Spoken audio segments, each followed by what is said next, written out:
Too often, if you see an outbreak of bad behavior, the knee-jerk response, and what many people would do, is introduce more and more regulation. When in fact, the better response is sometimes to act strongly with your enforcement powers against the people who are doing the wrong thing and let everyone else go on with business.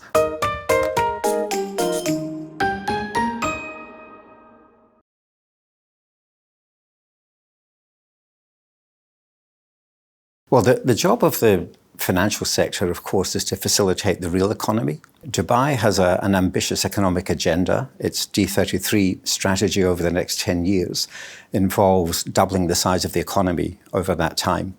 And the financial sector has a big role to play in that. And we, as the regulator of the Dubai International Financial Centre, have to play our role in helping that to happen. So we regulate, as I say, the DIFC, the International Financial Centre. We don't regulate all financial activity in Dubai, but those financial institutions who base themselves in the DIFC. And the DIFC, of course, is the biggest, the most significant financial centre in the Middle East. But you're right to identify the role of regulation in that. So we want to enable a financial centre that enables growth, that enables innovation, that attracts investment, attracts capital. You know, the world's financial institutions, they want to be in financial centres that are properly regulated.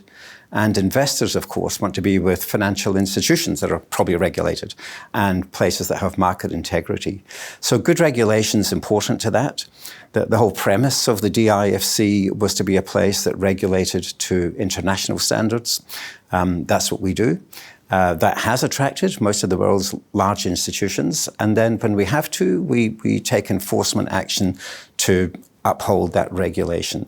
So developing the financial centre, developing the whole finance sector for Dubai and the UAE, regulation has an important role to play in that.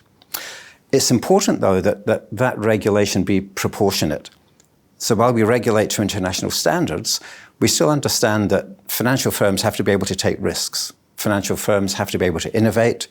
And we as regulators have got to get the balance right between having strong and high standards of regulation, but being proportionate and still allowing innovation and risk-taking to take place.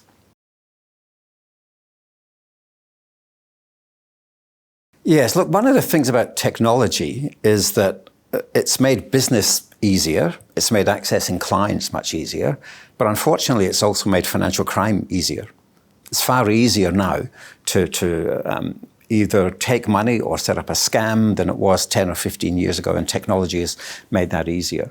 So the firms that are in the DIFC know that financial crime is one of our key priorities. They know that it's one of the things that we focus on in our regulation. From day one, we've had that as our number one risk. So we require our firms to have strong systems and controls in place. Where we find that's not the case, then we take enforcement action. If you look at the enforcement actions we've taken over the past 10, 15 years, and then particularly over the last 3 or 4 years, the majority have been in terms of firms not having the right systems and controls in place. Not so much about actual money laundering taking place, but about their systems and controls to prevent and detect. So we reinforce that, but we don't just have it in our regulation. We don't just take action in respect of it. We communicate with the firms. We have outreach activities whereby they know what our expectations are. The UAE is focused on that strongly, and we are doubling down and keeping up with international standards in that area and taking enforcement action where we have to. It is right, though, that digitalization has made that more difficult. If we look in the crypto area, we're one of the regulators that's chosen to regulate crypto space and digital assets. It's not possible to offer, or it's illegal to offer digital asset services in the DIFC unless you're regulated, unless you're licensed. And then if we license you, you've got to satisfy us that you've got the right systems and controls in place to guard against financial crime.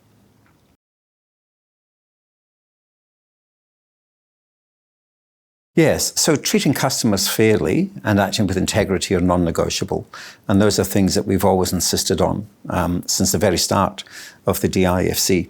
I think that it's actually in the interest, not just of the regulator, not just the investor, but it's actually in the interest of the firms that we regulate for a regulator to have strong enforcement powers and to use those enforcement powers strongly, but proportionately. So the reason I say that is too often if you see an outbreak of bad behavior, the knee-jerk response, and what many people would do, is introduce more and more regulation. When in fact, the better response is sometimes to act strongly with your enforcement powers against the people who are doing the wrong thing and let everyone else go on with business, rather than putting in more and more layers of regulation that slow everyone else down. But of course, if you do that, if you have those strong enforcement powers, they have to be used proportionately. There has to be due process in terms of how you use them. There has to be a right of appeal against what the regulator does, and all of those things happen in the DIFC. But I do think it's in the interest, not just, as I say, of the investor, but of the industry, to use enforcement proportionately.